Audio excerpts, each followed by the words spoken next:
Assalamualaikum warahmatullahi wabarakatuh. Perkenalkan, nama saya Muhammad Sauri Bari.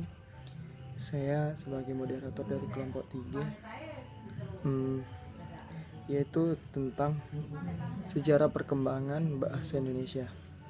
Saya akan menjelaskan yaitu asal bahasa Indonesia. Bahasa Indonesia berasal dari bahasa Melayu. Pemberian nama bahasa Indonesia dikukuhkan dalam Ikrar Sumpah Pemuda pada 1928, yaitu menjunjung tinggi bahasa persatuan bahasa Indonesia. Tujuan politis dalam pemberian nama Indonesia yaitu 1. Nama Indonesia bersifat netral, tidak menunjukkan salah satu suku bangsa seperti Melayu. Yang kedua, bahasa Indonesia dalam perkembangan sejarah terus-menerus berubah-ubah, sehingga lama-kelamaan wujud bahasa itu jauh meninggalkan bahasa aslinya. Alasan yang mendukung terpilihnya bahasa Melayu sebagai asal bahasa Indonesia adalah sebagai berikut. Yang pertama, bahasa Melayu sudah lama menjadi lingui franz atau bahasa pengantar.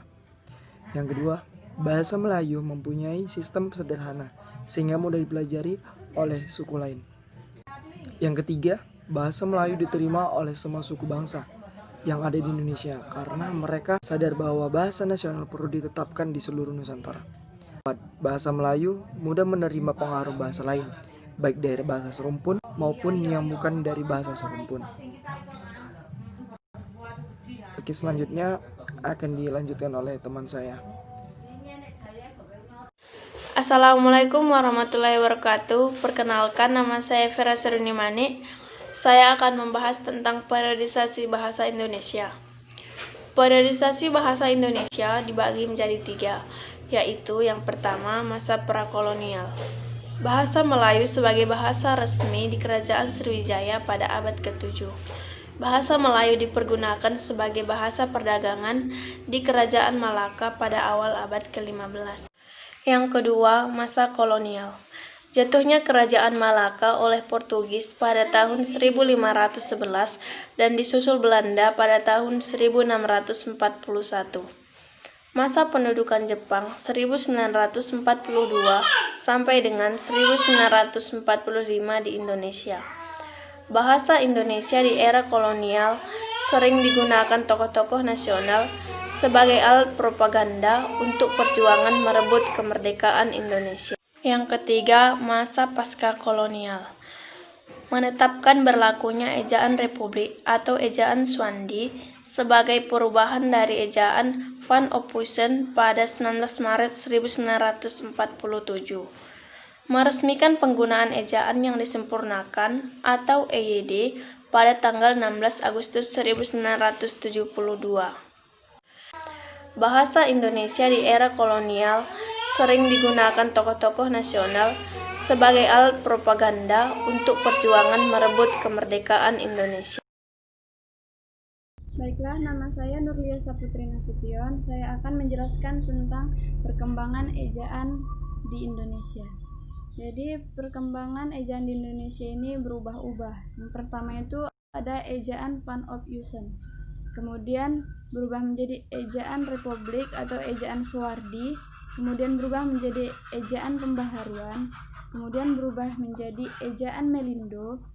Kemudian berubah lagi menjadi ejaan baru atau LBK. Kemudian berubah menjadi ejaan yang disempurnakan atau EYD. Selanjutnya, ejaan Van Ophuisen. Dalam ejaan Van Ophuisen ini, huruf Y ditulis menjadi huruf J. Contohnya itu sayang menjadi sajang. Huruf Y-nya diganti jadi huruf Y. Huruf Y-nya diganti menjadi huruf J. Kemudian huruf U ditulis dengan huruf OE. Contohnya itu umum menjadi oemum. Kemudian lagi huruf K pada akhir atau suku kata ditulis dengan tanda koma di atas. Contohnya itu rakyat. Diubah menjadi ra baru tanda koma di atas jat. Kemudian huruf J ditulis menjadi huruf DJ. Contohnya raja menjadi ratja. Kemudian huruf C ditulis dengan TJ, contohnya racun menjadi racun. Huruf C-nya diganti menjadi huruf TJ. Kemudian gabungan konsonan KH ditulis dengan CH, contohnya akhir menjadi akhir.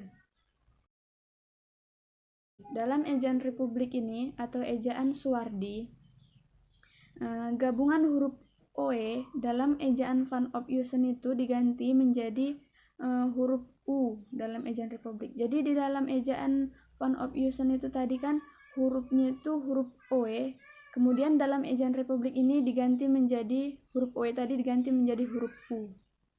Kemudian bunyi hamzah, tanda petik yang ada di atas satu, tanda koma satu di atas, dalam ejaan Van Ophuijsen diganti dengan K dalam ejaan Republik. Kemudian kata ulang boleh diganti dengan angka 2 dalam ejaan Republik. Jadi dalam ejaan Republik ini, misalnya contohkan daun-daun, bisa dituliskan menjadi daun, kemudian angka 2 itu sudah mewakili bacaannya daun-daun. Kalau dalam ejaan Republik diperbolehkan, boleh. Kemudian ejaan etaling keras dan pepet atau lemah. Dalam ejaan Republik tidak dibedakan antara etaling keras dan etaling lemah. Kemudian tanda trema atau tanda trema, tanda titik, tanda koma 2 di atas, dalam ejaan Van Ophuijsen dihilangkan dalam bacaan ejaan Republik. Kemudian ejaan pembaharuan, gabungan konsonan DJ diubah menjadi J, gabungan konsonan TJ diubah menjadi TS, gabungan konsonan N dan G diubah menjadi N, gabungan konsonan NJ diubah menjadi N. Selain itu, gabungan vokal I, AU, dan OI atau yang lazim disebut diftong ditulis berdasarkan pelafalannya, yaitu menjadi I, A dan Y, AU, A dan W, kemudian OI, O dan Y. Kemudian pada ejaan Melindo, dalam ejaan Melindo ini gabungan konsonan TJ seperti pada kata tijinta diganti menjadi C. Jadi yang tadi katanya TJ, tijinta diubah menjadi cinta. Jadi gabungan konsonan NJ seperti pada kata ninja diganti dengan huruf NC yang sama sekali masih baru. Dalam ejaan pembaharuan, kedua gabungan konsonan itu diganti menjadi TS dan N. N yang ada lengkungnya di atas. Kemudian ejaan baru atau LBK, gabungan konsonan DJ diubah menjadi J, gabungan konsonan TJ diubah menjadi C, gabungan konsonan NJ diubah menjadi NY, gabungan konsonan SJ diubah menjadi SY, gabungan konsonan CH diubah menjadi KH. Huruf DJ diubah menjadi J.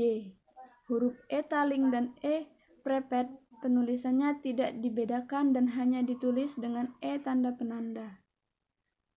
Huruf asing F, V, dan Z dimasukkan ke dalam sistem ejaan bahasa Indonesia karena huruf-huruf itu banyak digunakan. Kemudian ejaan yang disempurnakan atau EYD. Ejaan lamanya itu tulisannya DJ, kemudian di EYD diubah menjadi J. Yang di ejaan lamanya TJ dalam EYD diubah menjadi C. Yang di ejaan lamanya NJ diubah menjadi NY. Yang di ejaan lamanya SJ diubah menjadi SY. Yang di ejaan lamanya CH diubah menjadi KH. Kemudian ejaan lamanya J diubah menjadi Y. Jadi huruf F, V, dan Z yang merupakan unsur serapan dari bahasa asing diresmikan pemakaiannya dalam ejaan yang disempurnakan ini. Huruf Q dan X yang lazim digunakan dalam bidang ilmu pengetahuan tetap digunakan. Penulisan di sebagai awalan dibedakan dengan di yang merupakan kata depan. Kemudian kata ulang ditulis dengan menggunakan unsur-unsurnya. Angka 2 tidak digunakan sebagai penanda perulangan. Jadi di EYD, di ejaan yang disempurnakan ini, kata ulang angka 2 itu sudah tidak digunakan lagi seperti di ejaan Republik. Jadi penulisan kata ulang itu yang tadinya daun kemudian ditulis angka 2 itu diperbolehkan. Di EYD ini sudah tidak diperbolehkan lagi.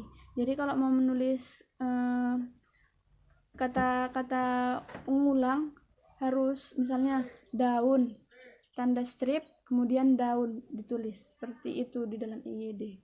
Kemudian ejaan bahasa Indonesia.